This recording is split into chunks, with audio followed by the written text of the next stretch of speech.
खासतौर से जो है मुस्लिम बाहुल क्षेत्रों में जो है अतीक अहमद के प्रचार प्रसार का पूरा जिम्मा इसने ले रखा। तो साफ शब्दों में कहा है यूपी के पूर्व मंत्री दद्दन सिंह ने कि छांगुर बाबा ने बाकायदा ठेका ले रखा था कि अतीक अहमद को मुस्लिम इलाकों में वोट दिलाने हैं, मुस्लिम इलाकों में जीत दिलानी है। इस बात का खुलासा कर रहे हैं दद्दन सिंह। मेरे साथ अभिषेक सिंह हमारे संवाददाता बलरामपुर से इस वक्त साथ में जुड़ रहे हैं। अभिषेक, बलरामपुर से छांगुर बाबा की एक एक एक्टिविटी पर लगातार हमको रिपोर्ट कर रहे हैं। अभिषेक, पहले मुख्तार के साथ कनेक्शन और अब अतीक अहमद एक और माफिया के साथ कनेक्शन की बात कह रहे हैं दद्दन सिंह, जो कि पूर्व मंत्री हैं यूपी सरकार के। बिल्कुल, दद्दन मिश्रा पूर्व सांसद हैं और 2014 की वक्त की बात है जब श्रावस्ती से अतीक अहमद को टिकट मिला था।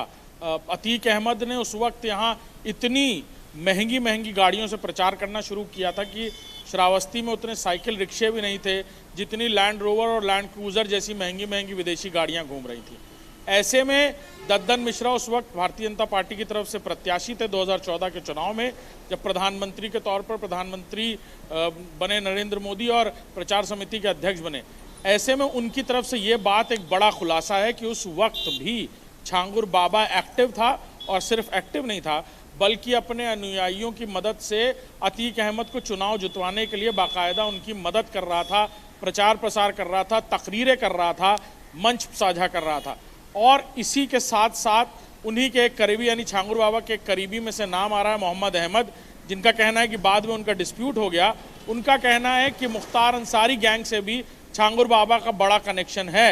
लिहाजा धीरे धीरे ये उत्तर प्रदेश और जो पूर्वांचल की बात कही जा रही थी जहां छांगुर बाबा एक बड़ा बेस तैयार कर रहा था, वहां के बड़े माफिया डॉन्स के साथ कनेक्शंस और साथ ही साथ इंटरनेशनल कनेक्शंस की खबरें आ रही हैं। और जब से ये बात धीरे धीरे जानकारी में आना शुरू हुई कि कैसे वो नेपाल गया था, आईएसआई से करीबियां बढ़ा रहा था, उसके बाद बांग्लादेश से फंडिंग शुरू हुई, ये वो सारी बातें हैं जो अब एटीएस की जांच का इन्वेस्टिगेशन का पार्ट है। और हम भी यहाँ पर मौजूद हैं, देख रहे हैं कि कैसे उसने सामाजिक ताने बाने को पूरी तरह अपने कब्जे में करने की कोशिश की। यहाँ की डेमोग्राफी को बदलने के लिए गरीब तबके के लोगों को छोटे मोटे व्यापार में अपने साथ जोड़ा, कपड़े की दुकान, बुटीक, शोरूम, जूते की दुकानें, ये सब खोलने के पीछे वजह ये थी कि निचले तबके के लोग साथ जुड़ें और फिर उनकी मजबूरी का फ़ायदा उठाया जा सके, वो आगे इस चेन को बरकरार करें और ऐसे धीरे धीरे धर्मांतरण की जो पूरा चेन है ये निचले यानी ग्राउंड वर्कर्स की तरह लोग काम करते जाएं और पैसे का लालच देकर उनका धर्मांतरण कराना शुरू किया जाए। तो सीधे तौर पर ये पूरे इलाके की डेमोग्राफी बदलने की जो बात है, जो एटीएस ने रिमांड लेने के लिए कही थी, मजिस्ट्रेट के सामने ये बातें रखी थी, वो सबूत के तौर पर भी हमें सामने नजर आ रही है। अभिषेक, एक बहुत क्लियर चीज है कि पॉलिटिक्स में कुछ भी फ्री नहीं होता है, एवं ही पॉलिटिक्स में कुछ नहीं होता है, गिव एंड टेक का फॉर्मूला है। अगर छांगुर बाबा अतीक अहमद की मदद कर रहा था, जैसा कि अभी दद्दन मिश्रा दावा कर रहे हैं, छांगुर बाबा का मुख्तार कनेक्शन है, तो जाहिर सी बात है कि बदले में भी कुछ चाह रहा होगा। तो क्या इस एंगल से भी अब जांच होगी कि क्या ये जो धर्मांतरण का रैकेट था उसमें ऐसे सफेद पोशों ने इसकी कितनी मदद की थी? बिल्कुल, देखिए ये बात बिल्कुल ठीक है कि राजनीति में कोई यूं ही किसी के साथ नहीं होता, और होता है तो उसके पीछे उसके कुछ मंसूबे, कुछ फायदे होते हैं। सीधे तौर पर संरक्षण छांगुर बाबा को ज़रूर रहा होगा और शायद यही वजह है कि पिछले 10 सालों में जो रैकेट, जो लैंड बैंक उसने पूरे देश भर में तैयार किया, वो यूं ही कुछ सालों में तैयार नहीं हुआ होगा, उसमें अच्छा खासा वक्त लगा होगा। 40 देशों की विदेश यात्रा, 40 देशों से पैसे आना, नीतू नसरीन का बार बार विदेश जाना और हर एक ट्रिप के बाद हर एक बैंक खाते में 3 करोड़ 25 लाख, 3.5 करोड़ रुपए जैसी रकमें आना, ये अपने आप में इस बात को बिल्कुल जाहिर करता है कि वहाँ एक पूरा ट्रेल तैयार कर लिया गया था विदेश में, और उन्हें ये बात बताई जा रही थी कि इस इलाके को किस तरह पूरी तरह से इस्लामिक स्टेट के रूप में तब्दील कर दिया जाएगा। हालांकि छांगुर बाबा का पूरी तरह इस्लाम का प्रचार करना भी पूरा मकसद नहीं था। इसकी आड़ में वो अपनी जेब भर रहा था, काली कमाई को यहाँ पर इन्वेस्ट कर वहाँ पर अलग अलग जगहों पर महंगी ज़मीनें खरीद रहा था। गैंग के लोग फल फूल रहे थे, अरबों रुपए खाते में लेकर घूम रहे थे, विदेश यात्राएं कर रहे थे, और इधर छांगुर बाबा जो साइकिल से चलता था और अंगूठा टेक था, वो महंगे घोड़े, महंगे कुत्तों से अपना शौक पूरा कर रहा था। बिल्कुल अभिषेक, आप मेरे साथ बने रहिए, मैं आपके पास वापस लौट रहा हूं। तो ब्रेकिंग न्यूज़ एक तो ये सामने आ गई है कि अतीक अहमद से कनेक्शन का खुलासा हुआ है और कनेक्शन का खुलासा करने वाले यूपी सरकार के पूर्व मंत्री दद्दन मिश्रा हैं। लेकिन एक और खुलासा इसमें सामने आया है, जिसमें मोहम्मद अहमद नाम के शख्स ने खुलासा किया है कि छांगुर बाबा का मुख्तार अंसारी के साथ भी कनेक्शन था। छांगुर के करीबियों के मुख्तार अंसारी से रिश्तों की बात मोहम्मद अहमद ने की है। मुंबई से दुबई तक अवैध धर्मांतरण का ये रैकेट चल रहा था। तो ये अवैध धर्मांतरण का रैकेट ऐसा नहीं कि सिर्फ यहाँ पर बलरामपुर में या यूपी के कुछ हिस्सों तक सीमित था, मुंबई से लेकर दुबई तक यानी कि मुस्लिम कंट्रीज तक इसका पूरा नेटवर्क फैला हुआ था। और जाहिर तौर पर इस नेटवर्क को चलाने के लिए पैसे की जरूरत थी, जिसके जरिए बड़े ट्रांजैक्शंस हो रहे थे। ऐसे करीब 40 अकाउंट्स का पता भी जांच के दौरान एटीएस को चला है, जिनके ट्रांजैक्शन से सीधे तौर पर छांगुर बाबा का कनेक्शन है। और अब उन सभी बैंक अकाउंट के ट्रांजैक्शंस की भी जांच की जा रही है।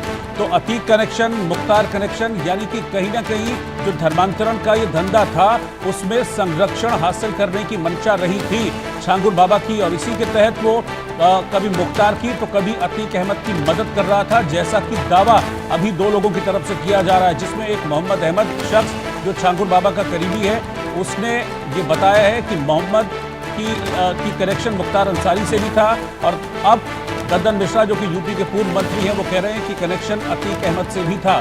तो ये लंबा चौड़ा नेटवर्क है अभिषेक, ये छोटा नेटवर्क नहीं है। विदेशों तक इसका पूरा जाल फैला है, देश के कई जिलों में इसका जाल फैला है और हजारों करोड़ों रुपए का इसमें पूरा पैसे की ट्रेल सामने आ रही है। बिल्कुल, शायद यही वजह है रोहित की इन्फोर्समेंट डायरेक्टरेट ने prevention of money laundering act के तहत मुकदमा दर्ज किया। और फिर जब ये पता चला कि इंटरनेशनल बैंक्स में इनके खाते हैं, विदेश मंत्रालय की अब मदद ली जा रही है ईडी द्वारा, और ये पता लगाने के लिए कि कौन से विदेशी बैंकों में किसके खाते हैं। ठीक है अभिषेक, मैं लौटता हूं आपके पास, थोड़ा सा ऑडियो इशू आ रहा है आपका, मैं आपके पास लौटता हूं वापस। तो लगातार ये इन्वेस्टिगेशन चल रही है और इस इन्वेस्टिगेशन के दौरान जिस तरह की चीजें सामने आ रही हैं वो हैरान कर देने वाली हैं। वो इस चीज को भी एस्टेब्लिश कर रही है कि कैसे छांगुर बाबा इतने सालों तक अपना ये धर्मांतरण का जो रैकेट है, जो काला धंधा है, वो चला रहा था। कैसे उसने करोड़ों रुपए की हेराफेरी की थी, कैसे उसने करोड़ों रुपए कमाए थे और एक बड़ा अपना छल महल तैयार किया था, जिसको अब बाबा का बुलडोजर जमींदोज कर चुका है। लेकिन इस जांच के दौरान जब यह जांच चल रही है तो इसमें कई अहम चीजें सामने आ रही हैं। मोहम्मद अहमद नाम का एक शख्स कहता है कि मुख्तार अंसारी के साथ उसके रिश्ते थे। यूपी के पूर्व मंत्री दद्दन मिश्रा ये कह रहे हैं कि अतीक अहमद के साथ रिश्ते थे, बल्कि अतीक अहमद को तो जिताने का ठेका उसने लिया हुआ था। इस बात का ठेका अतीक अहमद का लिया था कि मैं तुमको मुस्लिम इलाकों में वोट दिलवाऊंगा। तो जाहिर सी बात है कि इसके बदले में कुछ ना कुछ वो चाह जरूर रहा होगा। और इस बीच एक बड़ी मनी ट्रेल भी सामने आई है, जिसका जिक्र अभी अभिषेक कर रहे हैं। अभी अभिषेक, ये बड़ी मनी ट्रेल भी आपने बताया कि सामने आई है। एटीएस ने भी करीब ऐसे 40 अकाउंट का जिक्र किया है जिसमें बड़े ट्रांजैक्शंस हुए हैं और उनका सीधा कनेक्शन इस छांगुर बाबा से है। आराम से किया करो कोई काम। बिल्कुल, यूपी एटीएस को ईडी की तरफ से ये कहा गया कि वो उनके मनी ट्रेल से जुड़ी हुई जानकारियां जो इन्वेस्टिगेशन कर रही है उसमें सामने आए तो वो ईडी से साझा करे। जब ईडी से साझा किया गया तो खुलकर ये बातें आई कि सिर्फ खाते भारत में ही नहीं है, विदेशों में भी खोले गए हैं खाते और वहां पर भी अरबों रुपए के ट्रांजैक्शंस किए गए हैं, जिसको लेकर ईडी की तरफ से विदेश मंत्रालय की मदद ली जा रही है ताकि उन बैंकों से बात करके वहां के डिटेल्स भी साझा किए जाएं। इंडियन एम्बेसी बात कर सकती है, विदेश मंत्रालय बात कर सकता है और यह पता लगा सकता है कि इनके अकाउंट्स में कितने बड़े ट्रांजैक्शन किए गए। धीरे धीरे यह मामला किसी इंटरनेशनल नेक्सस की तरफ आगे बढ़ता हुआ दिख रहा है रोहित। और सीधे तौर पर यहां उत्तर प्रदेश के वो चेहरे जो अब इस दुनिया में भी नहीं लेकिन उनके नाम से कभी लोग खौफजदा हुआ करते थे, उनका भी सीधा तारुफ या कहा जाए ताल्लुक छांगुर बाबा से होता हुआ नजर आ रहा है। जी बिल्कुल, इस यानी कि सीधे तौर पर इसमें सिर्फ पैसे का ही नहीं, पावर का भी इस्तेमाल किया था। तो जो लड़कियां अब सामने आई हैं और आरोप लगा रही हैं कि डराया जाता था, उनको धमकाया जाता था, धर्म परिवर्तन के लिए उनको डरा धमकाकर मजबूर किया जाता था, तो कहीं ना कहीं ये डराने धमकाने का धंधा जो है वो ऐसे ही जो बाहुबली है उनकी मदद से चल रहा था। बिल्कुल, इस बात में कोई दो राय नहीं। और पूरा इलाका ग्रामीण और थोड़ा सा इलाका शहरी इलाके के बीच तौर पर है, लिहाजा यहां पर इस तरह की चीजों को समझ पाना लोगों के लिए बिल्कुल मुश्किल था, जिस तरह की चीजें चल रही थी। और मिक्स पॉपुलेशन है, लिहाजा इसका फायदा छांगुर बाबा बहुत अच्छे से उठा रहा था। यहाँ का रहने वाला था, यहाँ की ज्योग्राफी समझ रहा था, लोगों का मेंटल लेवल समझ रहा था, और ये समझ रहा था कि यहाँ के लोगों को शक ना हो पाए। इसीलिए शुरुआत यहाँ से की गई। बैकग्राउंडर महाराष्ट्र और पुणे में रखा गया, और वहां पर बड़ा जमीनों का खेल खेला जा रहा था। यानी यहाँ फॉरेन फंडिंग आ रही थी, जिनको बताया जा रहा था कि 15 से 20 लाख वहां से आते थे, 1 करोड़ रुपए उस पैसे से फिर विदेशों में जाकर यात्रा करके और लोगों को ये बात बताई गई कि हम बड़े पैमाने पर यहाँ धर्मांतरण करा रहे हैं, और इसकी आड़ में अरबों रुपए मंगाए जाने लग गए। अभिषेक, अभी जैसे कि बहुत सारे जिलों में बहुत लंबा चौड़ा इसका कनेक्शन निकल के सामने आ रहा है। 1000 लोगों की, 1000 युवाओं की इसने फौज तैयार की थी, जिनका हर तरीके से ये इस्तेमाल करता था धर्मांतरण में। इन लोगों के बारे में अब तक क्या जानकारी एटीएस के पास है, और इन लोगों को आगे एक्शन इन पर हो, इन पर कार्रवाई हो, उसकी क्या तैयारी अभी चल रही है इस मामले में? देखिए, ये पूरा मामला ह्यूमन ट्रैफिकिंग और लव जिहाद से भी जुड़ता नजर आ रहा है। कुछ ऐसे नौजवान जो रोजगार की तलाश में या बाकी चीजों की जरूरतों की तलाश में बड़े बड़े सपने देख रहे थे, उनको छांगुर बाबा का सीधा ऑफर था कि वो दूसरे धर्म की लड़की से अगर शादी करते हैं और फिर अगर धर्म परिवर्तन हो जाता है तो वो उनको सीधे रकम देगा, मोटी रकम, 15 से 20 लाख रुपए।